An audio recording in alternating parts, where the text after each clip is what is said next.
RB the vision के इस online platform पर आप सभी लोगों का स्वागत है।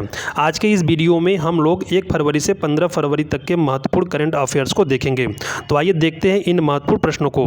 पहला प्रश्न पूछा गया है, हाल ही में भारत के किस म्यूजिक कंपोजर को प्रतिष्ठित ग्रैमी अवार्ड 2023 से सम्मानित किया गया? ऑप्शन दिया गया AR रहमान, रिकी केज, प्रीतम चक्रवर्ती, जतिन ललित। तो इसका राइट आंसर क्या हो जाएगा? इसका right answer option number B हो जाएगा, रिकी केज। आइए इससे संबंधित महत्वपूर्ण तथ्यों को देख लेते हैं। देखिए 65वें ग्रैमी अवार्ड का आयोजन 5 फरवरी को लॉस एंजल्स में किया गया। भारत के म्यूजिक कंपोजर रिकी केज ने रॉक लीजेंड स्टीवर्ट कोपलैंड के साथ एल्बम डिवाइन टाइड्स के लिए सर्वश्रेष्ठ इमर्सिव ऑडियो एल्बम के लिए ग्रैमी अवार्ड जीता है। क्रेज 3 ग्रैमी अवार्ड जीतने वाले पहले भारतीय भी बन गए हैं। प्रश्न संख्या 2 देखते हैं हम लोग। प्रश्न संख्या 2 में पूछा गया है, भारत के सर्वोच्च न्यायालय के 73वें स्थापना दिवस के अवसर पर किस देश के मुख्य न्यायाधीश मुख्य अतिथि के रूप में शामिल हुए? ऑप्शन दिया गया है फिजी, इंडोनेशिया, सिंगापुर या फिर मिस्र। तो इसका right answer option number C हो जाएगा, सिंगापुर। आइए से संबंधित महत्वपूर्ण तथ्यों को हम लोग देख लेते हैं। देखिए 26 जनवरी 1950 को सुप्रीम कोर्ट की घोषणा की गई और संविधान सभा से इसे मंजूरी भी प्रदान मिल गई थी। 2 दिन बाद यानी कि 28 जनवरी 1950 को यह अस्तित्व में आ गया था। भारत के संघीय न्यायालय और प्रीवी पर्स काउंसिल का विलय करके सुप्रीम कोर्ट ऑफ इंडिया यानी कि भारत का सर्वोच्च न्यायालय बना था। अगर हम लोग भारत के संघीय न्यायालय की बात करें तो इसकी स्थापना 1937 में की गई थी।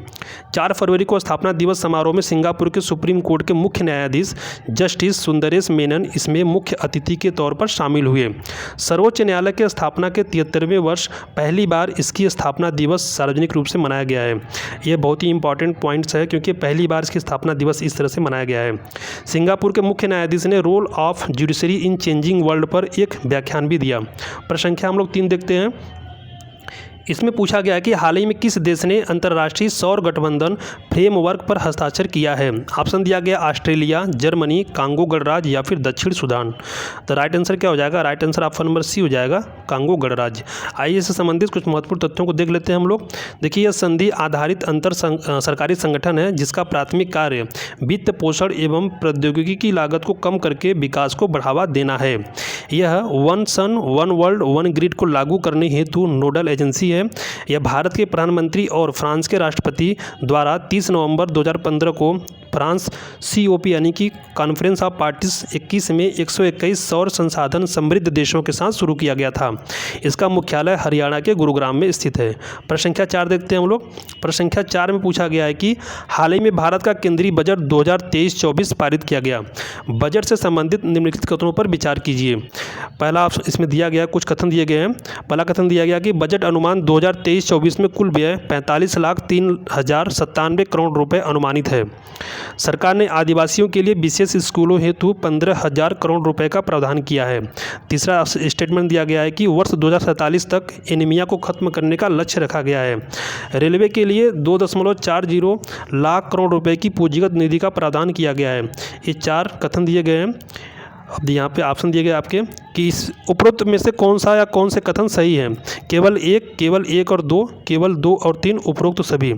तो इसमें सभी कथन सही है यानी कि ऑप्शन नंबर डी क्या हो जाएगा? सही हो जाएगा, उपरोक्त सभी सही है।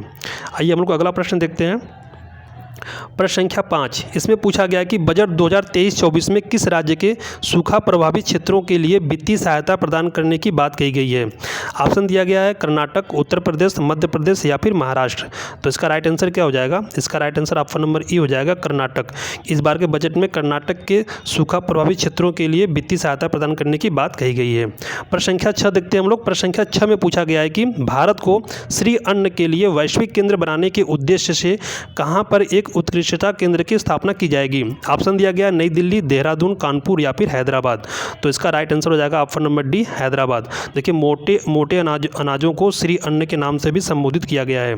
प्रश्न संख्या 7 देखते हैं हम लोग। प्रश्न संख्या 7 में पूछा गया है कि हाल ही में भूकंप से प्रभावित तुर्की यानी कि तुर्की जो कि इसका पुराना नाम था, अब इसे एक नया नाम दिया गया है और यह नाम है तुर्की और सीरिया के लिए भारत द्वारा किस अभियान के तहत सहायता प्रदान की जा रही है? ऑप्शन दिया गया है ऑपरेशन दोस्त, ऑपरेशन भारत, ऑपरेशन गंगा या फिर ऑपरेशन सहयोग? तो इसका right answer option number A हो जाएगा, ऑपरेशन दोस्त। आइए इससे संबंधित कुछ महत्वपूर्ण तथ्य देख लेते हैं जो कि आपके परीक्षाओं के लिए महत्वपूर्ण होगा। देखिए, भारत ने ऑपरेशन दोस्त के तहत भूकंप प्रभावित तुर्की की मदद के लिए राष्ट्रीय आपदा प्रतिक्रिया बल के कर्मियों, आवश्यक वस्तुओं और चिकित्सा उपकरणों को भेजा है। ऑपरेशन दोस्त के तहत भारतीय सेना द्वारा तुर्की के हटाया प्रांत में एक फील्ड अस्पताल स्थापित किया गया है। भारत ने सीरिया में चिकित्सा आपूर्ति के साथ एक परिवहन विमान भी भेजा है। प्रश्न संख्या हम लोग अगला देखते हैं। इसमें पूछा गया है कि किस देश की सरकार ने 18 वर्ष और उससे अधिक आयु के सभी नागरिकों को कोविड-19 वैक्सीन की 5वीं खुराक देने की घोषणा की? ऑप्शन दिया गया ऑस्ट्रेलिया, चीन, अमेरिका या फिर न्यूजीलैंड। तो इसका राइट आंसर क्या हो जाएगा? इसका right answer option number A हो जाएगा, ऑस्ट्रेलिया। हम लोग अगला प्रश्न देखते हैं। अगले प्रश्न में पूछा गया है, भारत का पहला ग्लास इग्लू रेस्टोरेंट किस राज्य या संघ शासित प्रदेश में खोला गया? ऑप्शन दिया गया है गोवा, लद्दाख, जम्मू और कश्मीर या फिर हिमाचल प्रदेश। तो इसका right answer option number C हो जाएगा, जम्मू और कश्मीर। जम्मू और कश्मीर के गुलमर्ग में यह पहला, भारत में इस तरह का पहला ग्लास इग्लू रेस्टोरेंट खोला गया है। प्रश्न संख्या हम लोग 10 देखते हैं। प्रश्न संख्या 10 में पूछा गया है कि हाल ही में किस राज्य या केंद्र शासित राज्य सरकार ने स्कूल शिक्षकों के लिए जीवन विद्या शिविर का आयोजन किया है? तो इसका राइट आंसर हो जाएगा ऑप्शन नंबर ए, दिल्ली। इससे संबंधित कुछ महत्वपूर्ण तथ्यों को हम लोग देख लेते हैं। देखिए, जीवन विद्या शिविर ए नागराज के सह अस्तित्व दर्शन पर आधारित एक सह अस्तित्व कार्यशाला है। यह संपूर्ण जीवन को समझने का प्रस्ताव है और वास्तविकता और मानव अस्तित्व के सभी पहलुओं पर व्यापक स्पष्टता प्रदान करता है। यह जागरूकता और चेतना के विकास के माध्यम से हमारे बहुआयामी द्विविभाजन और समस्याओं के समाधान प्रदान करता है। यह मनुष्य को संपूर्ण, सुसंगत और सार्थक जीवन जीने के लिए भी एक नई दिशा प्रदान करती है। प्रश्न संख्या हम लोग 11 देखते हैं। इसमें पूछा गया है कि G20 रोजगार कार्य समूह की बैठक किस शहर में आयोजित की जा रही है? ऑप्शन दिया गया है नई दिल्ली, हैदराबाद, इंदौर या फिर जोधपुर। तो इसका right answer option number D हो जाएगा, जोधपुर। आइए इससे संबंधित कुछ महत्वपूर्ण तथ्यों को देख लेते हैं हम लोग। देखिए, इसकी बैठक राजस्थान के जोधपुर में 2 से 4 फरवरी तक आयोजित की गई थी, जिसमें स्पेन, नीदरलैंड और सिंगापुर सहित कई अतिथि देश हिस्सा लिए थे। G20 की भारतीय अध्यक्षता के तहत रोजगार कार्य समूह के पास सभी के लिए मजबूत, टिकाऊ, संतुलित और रोजगार के लिए प्राथमिकता वाले श्रम, रोजगार और सामाजिक मुद्दों को संबोधित करने का जनादेश है। हम लोग अगला प्रश्न देखते हैं। प्रश्न संख्या 12।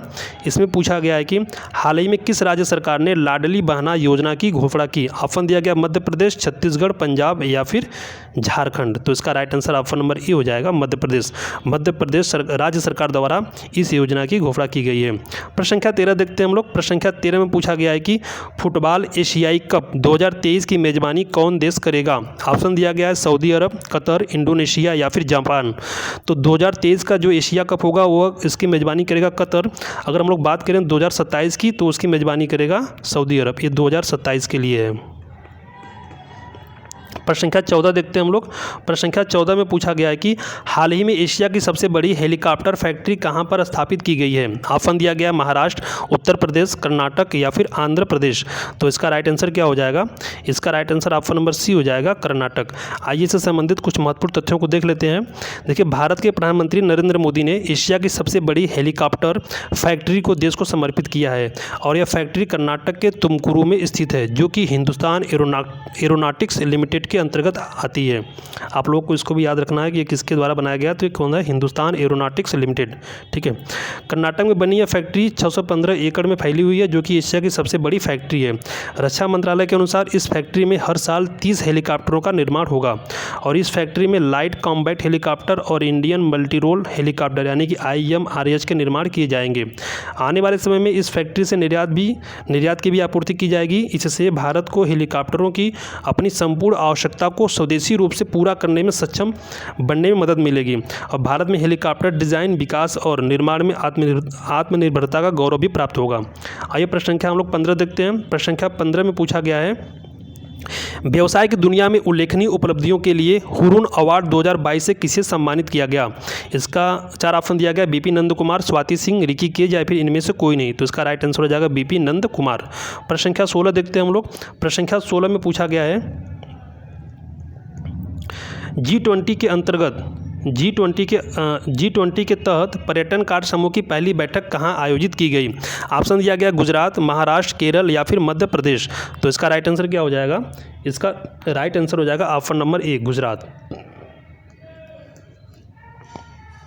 इससे संबंधित कुछ महत्वपूर्ण तथ्यों को हम लोग देख लेते हैं।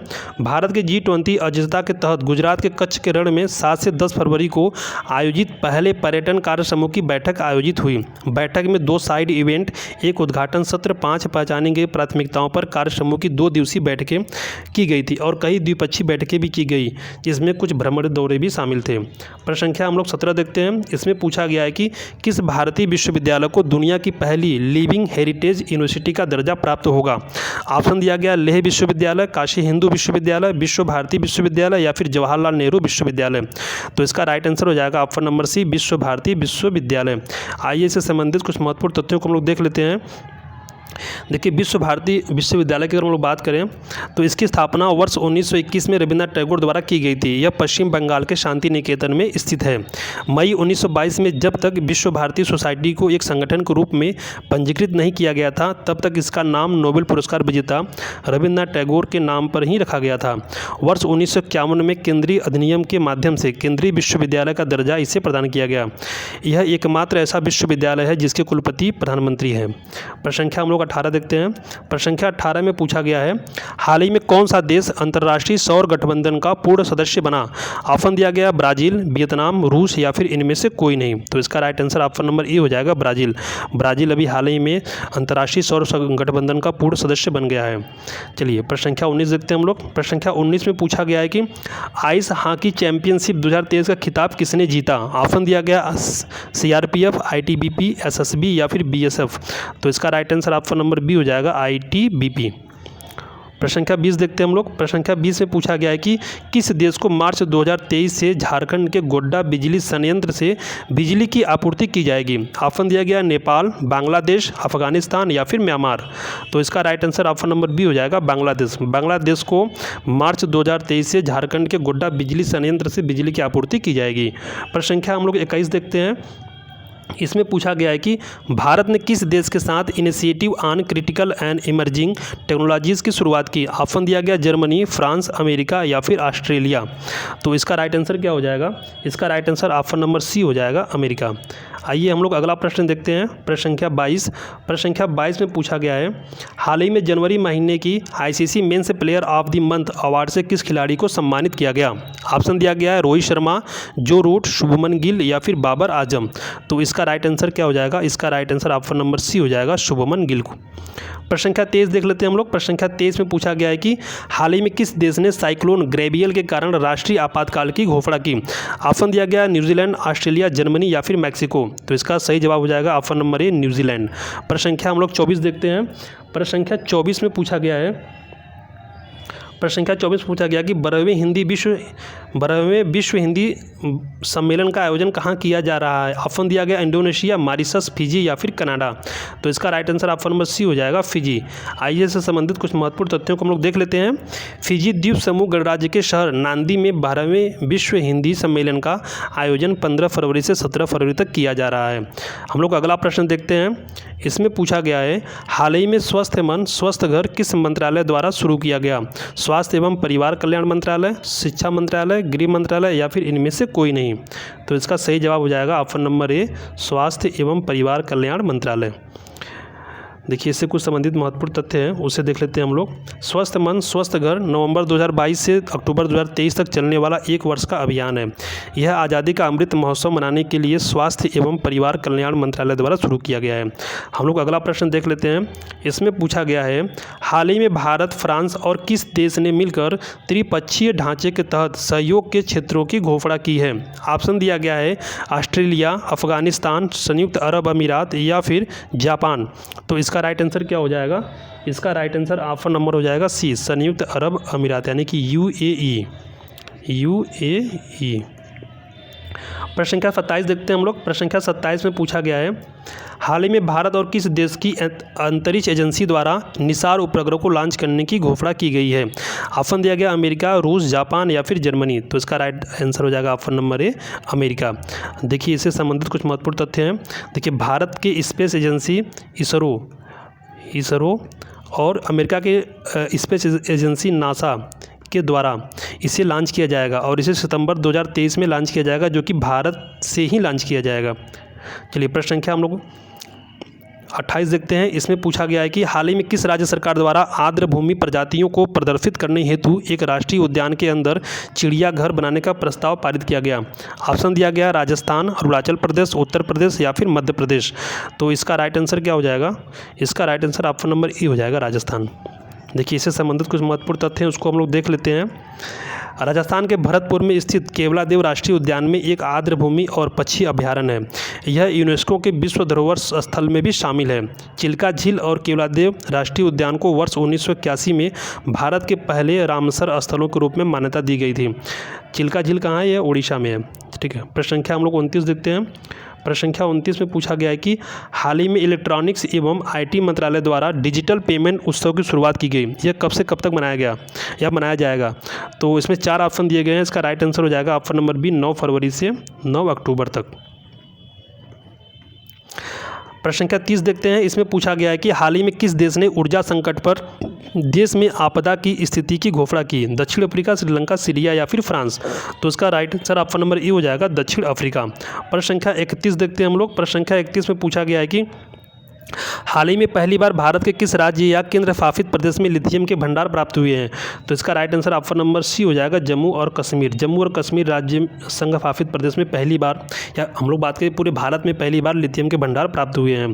प्रश्न संख्या 32 देखते हैं। प्रश्न संख्या 32 में पूछा गया है कि केंद्रीय ग्रामीण विकास और पंचायती राज्य मंत्री द्वारा हाल ही में कहाँ पर मंथन मिशन अंत्योदय सर्वेक्षण 2022-23 का उद्घाटन किया गया? ऑप्शन दिया गया है लखनऊ, नई दिल्ली, अहमदाबाद या फिर चंडीगढ़। तो इसका राइट आंसर क्या हो जाएगा? इसका right answer option number B हो जाएगा, नई दिल्ली। आइए प्रश्न संख्या हम लोग 32 देखते हैं। प्रश्न संख्या 32 में पूछा गया है कि 33 में पूछा गया है कि अंतर्राष्ट्रीय क्रिकेट के तीनों फॉर्मेट में शतक लगाने वाले पहले भारतीय कप्तान कौन बने? ऑप्शन दिया गया है विराट कोहली, रोहित शर्मा, हार्दिक पांड्या या फिर केएल राहुल। तो इसका राइट आंसर क्या हो जाएगा? इसका right answer option number B हो जाएगा, रोहित शर्मा। प्रश्न संख्या 34 देखते हैं हम लोग।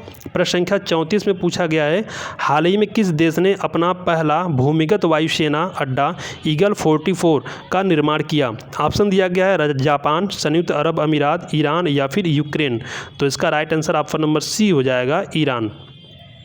प्रश्न संख्या 35 देख लेते हैं हम लोग। प्रश्न संख्या 35 में पूछा गया है महिला एवं बाल विकास मंत्रालय के G20 अधिकार समूह की 2 दिवसीय बैठक कहाँ संपन्न हुई? ऑप्शन दिया गया है मुंबई, आगरा, इंदौर या फिर चेन्नई। तो इसका right answer option number B हो जाएगा, आगरा। इसका राइट आंसर हो जाएगा ऑप्शन नंबर बी, आगरा।